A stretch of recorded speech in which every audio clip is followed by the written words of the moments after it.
Vou trazer aqui um presente pro seu Getúlio, ok?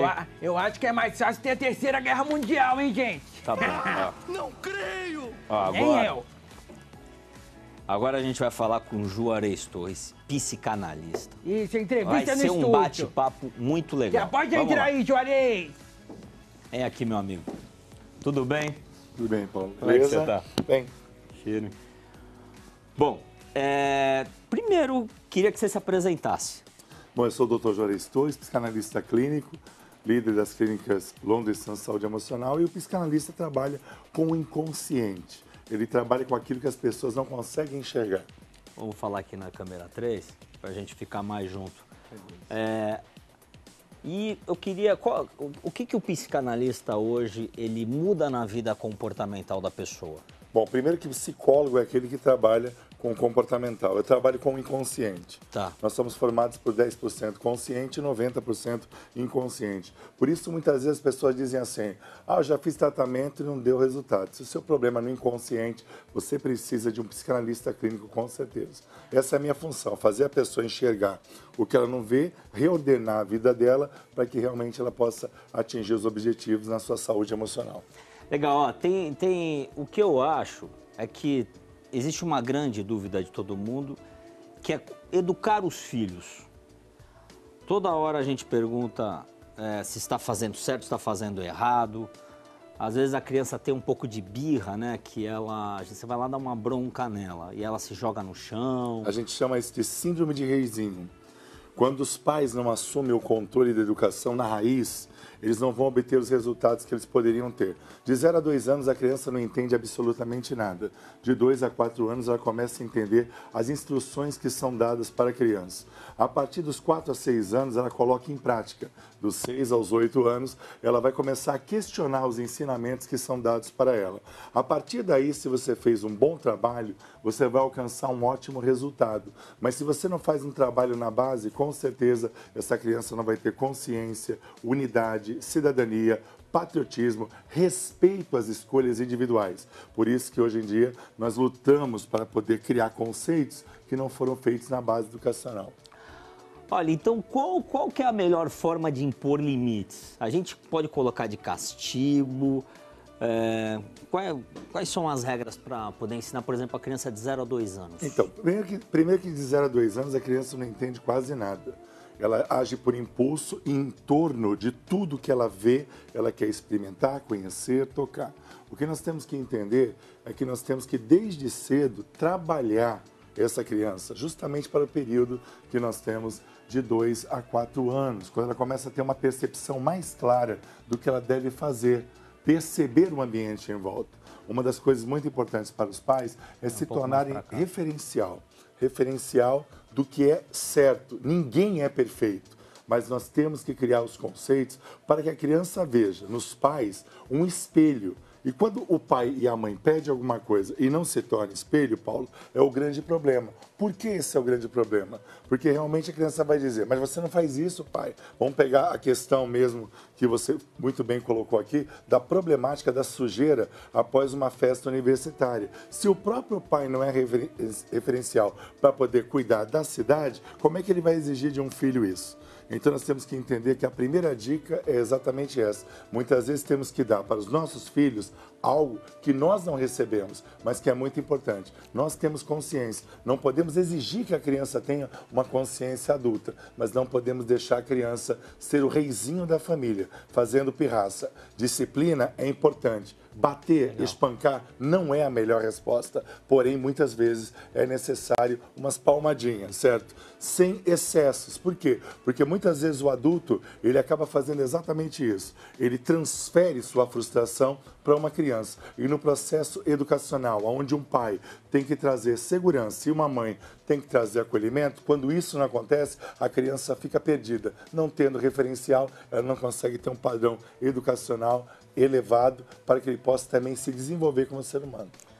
Olha, e cada criança tem um ritmo. Certo.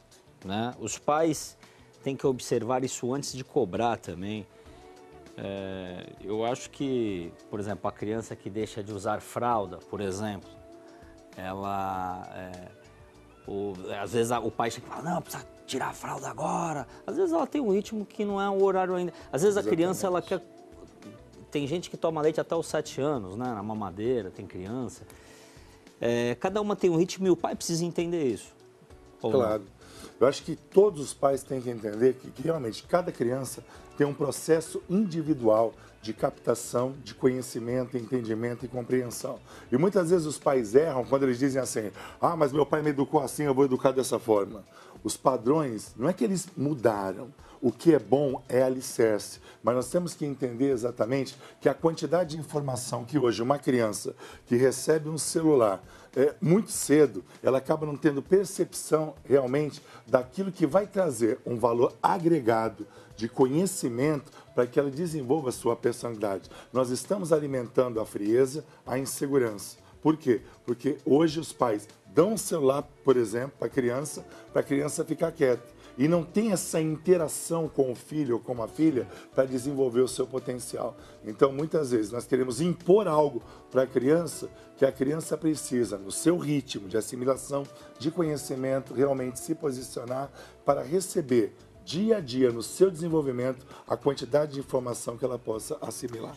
Até porque com toda essa tecnologia que existe hoje, com tudo que existe hoje, a facilidade da pessoa se tornar um ser humano mais educado e um ser humano melhor, teria que ser mais fácil. Sim. Né? Do que antigamente. E, pelo contrário, a gente vê cenas como essa que eu mostrei, por exemplo, na frente da faculdade. Não é verdade? O seu Getúlio, ele não fala com a gente. O seu Getúlio nem interage, ele não está falando nada. O seu Getúlio, você que tem idade. Eu tô na prestando tua atenção, época você tá era mais falando. fácil ou não, seu Getúlio? Que nem ele falou aí, antigamente a gente dava aquelas palmadinhas, né, pra aprender. Mas hoje em dia, a gente faz isso pra cuidar do filho, só falta me prender? Prender o pai? Você sabe, eu tenho um filho de 1 ano e 8 meses. Eu nunca... Às vezes eu falo um pouco mais firme com ele, né? Porque ele tá com essa mania agora de ficar se jogando um pouquinho pra trás. Tudo quando ele quer alguma coisa a gente não dá pra dar. Só falo um pouco mais firme, ele olha, fica olhando. Bater eu nunca vou bater, mas tem que tentar fazer, tem que tentar colocar, né? Chamar no lugar. Existe uma coisa que é muito importante, que é exatamente essa coisa da gente contrariar. A criança, ela tem que ser contrariada. Ela tem que entender que os adultos vão ditar os padrões. Para ser educada não tem jeito. Exatamente, não tem como. A tecnologia fez exatamente o quê? Criou um esfriamento, criou um distanciamento. E quando os pais eles começam a tomar posição, já perderam anos. Então nós temos que entender que o padrão de conduta, de educação, de sociabilidade, de respeito às escolhas, às individualidades, tem que começar na base. Muitas vezes os pais eles começam a ter um padrão de interação quando descobrem que o filho se tornou um dependente químico, quando descobre que o filho fez determinada opção sexual. Aí surge o pai com o seu padrão de moralidade ou padrão impositivo e ele chega naquele momento para querer interagir e alterar. Volto a dizer, é um trabalho de base, é um trabalho de dia a dia, porque educar leva tempo, mas o resultado, com certeza, ele permanece. E lá na frente, muitas vezes a criança que foi contrariada vai agradecer ao pai os padrões que foram estabelecidos. Olha, ótimas dicas aqui, né, com o nosso psicanalista, para quem é pai e tem um filho, para ele ser melhor educado, né? Um abraço. Quer fazer uma pergunta, seu Getúlio? Antes do... É indicado a partir de que idade, então, apresentar tablet e celular pra criança? Porque assim, realmente, que nem você falou, né? Quanto mais cedo dá, acaba prejudicando a criança no futuro. Eu acho muito importante, acho que a idade ideal é 8 anos de idade, certo? Ela pode ter pequenos acessos ao celular dos pais, mas a partir dos 7, 8 anos ela começa a ter uma visão mais ampla e ela já desenvolveu até os 7 anos coisas simples, as brincadeiras de antigamente, que hoje em dia as crianças não sabem, mas na nossa época era pega-pega, esconde-esconde. Tá? Hoje em dia é só tecnologia, celular, joguinhos, YouTube. O ruim é que quando a criança acabar indo, você falou 8 anos de idade, infelizmente as crianças são mais fáceis de ser influenciadas, né? Aí vai falar, ah, mas meu amiguinho tem, não sei o quê. Exatamente. Isso não pode deixar a criança ficar revoltada? Então, você prefere, seu Getúlio, uma criança revoltada que vai ter um futuro ou uma criança que foi mimada e se tornou uma pessoa que virou um problema para a sociedade? Não tem que dar tablet nenhuma. Depois dos 8 anos e até mais tarde, até mais tarde, o mais tarde puder. Tira uma foto nossa aí, Ale. Vamos tirar... Vamos se aproximar aqui da bancada.